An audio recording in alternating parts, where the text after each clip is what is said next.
हिंदूवादी fire brand नेत्री और समाज सेवा के क्षेत्र में अग्रणी भूमिका निभाने वाली साध्वी प्राची का आज अलीगढ़ आगमन हुआ है। उन्होंने अलीगढ़ में अनेक स्थानों का दौरा किया। यहाँ पर ये सारसोल स्थित हैप्पी होम्स के निकट चरण सिंह जी हैं समाजसेवी, उनके आवास पर यहाँ आई हुई हैं और निधि न्यूज की टीम यहाँ पर उनसे बातचीत करने के लिए मौजूद है। दीदी, सबसे पहले तो अलीगढ़ में आपका बहुत बहुत स्वागत है।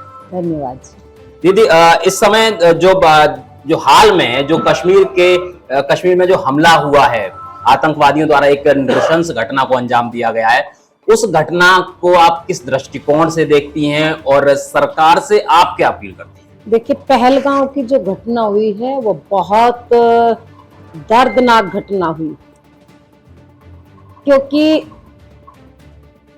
जो महिला, जो बहन चूड़ा पहन करके घूमने के माध्यम से कश्मीर में गई थी, उसके पति की डेड बॉडी आई, तो ये बहुत शर्मिंदगी करने वाली घटना हिंदुस्तान के अंदर हुई जी।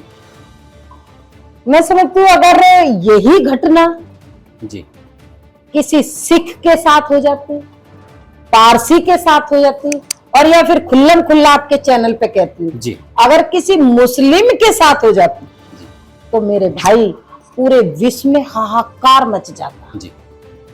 लेकिन ये इतना सहिष्णु हिंदू है।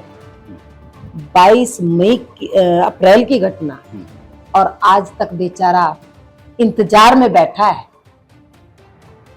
कि पहलगांव का आखिर बदला कब लिया जाएगा। जी। बदला तो लिया जाएगा, क्योंकि ये 2012 से पहले का भारत नहीं है, ये तो 2025 का भारत है। मोदी जी व्यवस्था बना रहे हैं, अजीत डोभाल जी पूरी व्यवस्था में लगे हैं।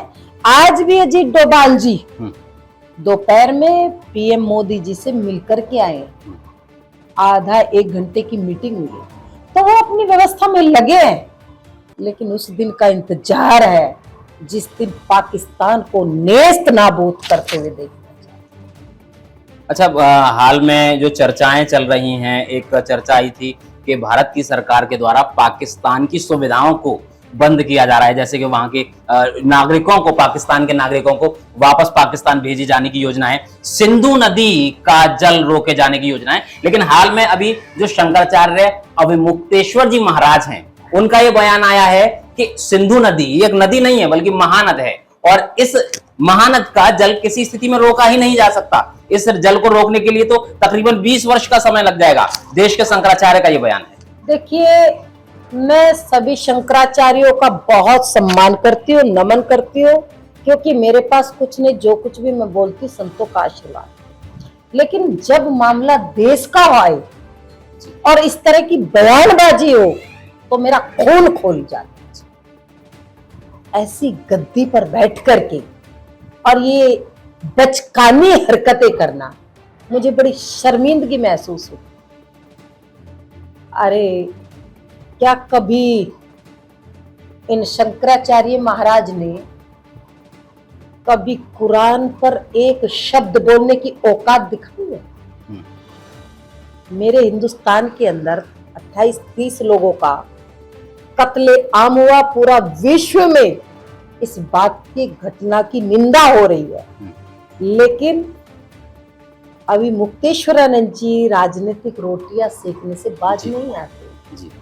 उनको तो पद पे रहने का कोई हक नहीं है।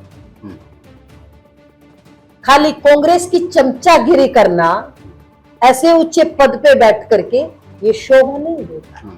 हिंदुस्तान के अंदर लोग कह रहे हैं, बड़ा मजाक करे, हमें शर्म आती है कि इतने पाकिस्तान के अंदर इतने इस्लामिक आतंकवादी नहीं जितने हिंदुस्तान के अंदर गद्दार बैठे हैं जी।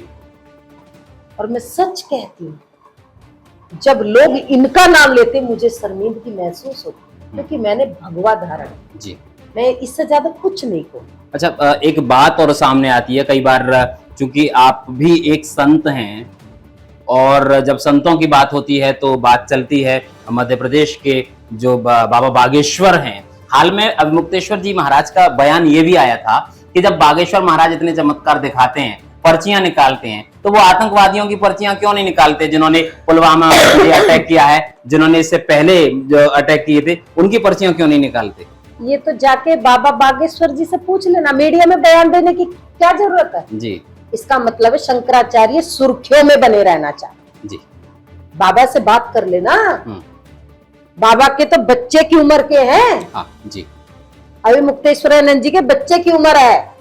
वो केवल ईर्ष्यावश, अंदर से जलन है, क्योंकि कभी कोई सिद्धि प्राप्त हुई नहीं जी। और इनको सिद्धि प्राप्त, ये केवल जलन की वजह से। और मैं तो चैलेंज कर रही हूँ, जरा बाबा के पास जाओ तो जी। वो कितना सम्मान करते और पर्ची तुम्हारी भी निकालेंगे। जी। तुम चिंता क्यों कर रहे, पहुंचिए। अब मुक्तेश्वर जी की पर्ची निकालेंगे बाबा बागेश्वर, निकालेंगे, जाइए तो जी। लेकिन मीडिया में सुर्खियों में आने के लिए जी। केवल बाबा का खंडन करना, ये शोभा नहीं देती, एक शंकराचार्य को शोभा नहीं देती। ये गलत है और सरासर गलत। पाकिस्तान के खिलाफ क्या कदम उठाया जाना चाहिए भारत सरकार के द्वारा, जो पाकिस्तान दोबारा ऐसी गंदी हरकतें ना करे? देखिए, आपके चैनल पे मैं बोल रही हूँ, पाकिस्तान गंदी हरकतें ना करे, उसको दूध छठी का पिला देना चाहिए। पाकिस्तान को 65 और 71 की लड़ाई याद दिला देनी चाहिए। जी। मोदी जी, मैं बार बार आज सुबह से कह रही हूँ, कई दिनों से कह रही हूँ, हाथ जोड़ करके कहती हूँ, अजीत डोभाल जी, अमित शाह जी, मोदी जी, ऐसी कार्रवाई करिए कि पाकिस्तान की 7 पीढ़ियां याद रखें। जी। पाकिस्तान का खात्मा कर दीजिए, तो जो 28-30 लोगों को कत्लेआम किया, उनकी सच्ची श्रद्धांजलि यही हुई। तो बिल्कुल दीदी ने कहा है कि सच्ची श्रद्धांजलि वही होगी जब पाकिस्तान को उसकी करतूत का जवाब अच्छे तरीके से दिया जाएगा। दीदी, एक सवाल और जाते जाते आपसे करूंगा, आप अलीगढ़ में मौजूद हैं, आप अलीगढ़ की लोगों को और साथ ही देश के लोगों को, उन अभिभावकों को क्या संदेश देना चाहेंगी जो अभिभावक अपने बच्चों को, क्योंकि हम देखते हैं कि हमारे यहाँ बच्चों को ज्यादातर अपने हिंदू धर्म की शिक्षा नहीं दी जाती है, ऐसे अभिभावकों को क्या आप संदेश देना चाहेंगे? देखिए, आज के इस वातावरण को देख करके, इस माहौल को देख करके मैं 2-3 बातें करूंगी। जी। सबसे पहले गुरु माँ होती है। जी। मातृदेवो भव, माँ को अच्छे संस्कार देने चाहिए। बच्चे को माँ पहले लोरियां सुनाया करती थी, अपनी छाती पे चिपका करके बच्चों को कहानियां सुनाया। आज माँ भी नेट पर बिजी है और बच्चे भी। जी। परिणाम हमारे सामने है, इसलिए बच्चों को संस्कार दे, अपने धर्म ग्रंथ पढ़ाए, बैठ करके परिवार में ऐसा वातावरण बनाए। और दूसरी बात, आज के वातावरण को देख, पहलगाम की घटना को देख करके कह रहे हैं, जी जी, इन लोगों का पूरी तरह से बहिष्कार कीजिए। जी। हर इनसे कोई सामान मत लीजिए। अरे हमने तो सब्जी पूछ कर ले ली, नाम पूछ करके, तो हम सांप्रदायिक हो गए। वो धर्म पूछ करके सीने में गोली ठोक रहे हैं। उनको तो आज तक विपक्ष ने नहीं कहा कि ये क्या हो रहा है। तो इसलिए मैं निवेदन करती हूँ, पहलगांव के लोग जो 28-30 लोग जो मौत के घाट उतारे गए, उनको सच्ची श्रद्धांजलि हिंदुओं यही होगी कि आप अपनी सुरक्षा की जिम्मेदारी लीजिए। हाँ, क्योंकि आज उनका नंबर, कल हमारा भी तो नंबर है ना। जी।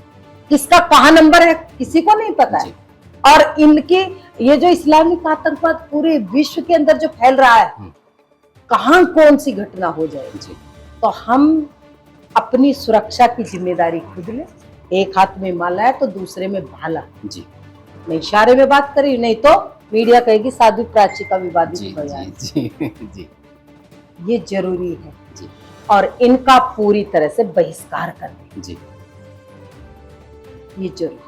बिल्कुल जाहिर है कि पुलवामा में हुई आतंकवादी घटना के बाद प्रत्येक व्यक्ति आक्रोश में है। साध्वी प्राची ने भी अपने आक्रोश का इजहार करते हुए एक संदेश दिया है कि एक हाथ में माला और एक हाथ में भाला होना चाहिए। पुलवामा की घटना को ध्यान में रखते हुए हम सभी को पहले से तैयार रहना चाहिए। अपने सहयोगी के साथ दिलीप कुमार, निधि न्यूज, अलीगढ़।